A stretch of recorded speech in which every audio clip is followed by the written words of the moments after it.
Yeah, that's good right there. Okay, go ahead. Push. It's not telling. That's good. That's real good. That's not good. That's one.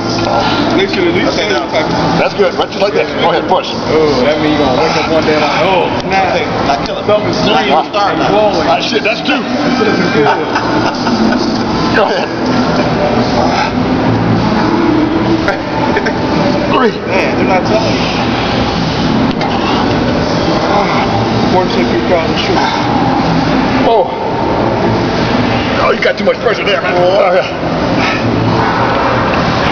How many are we doing of these? 10. I mean, I wouldn't eat nothing that don't tell you what kind of sweetener. They should at least tell you.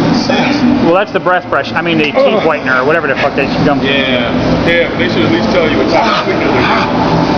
But some sweeteners, they won't even let air pilots take. Yeah. It gets their, they actually can crash the plane if they take it. Really? Yeah. Wow. They're certain, they can't even eat That's nine, right? Shit.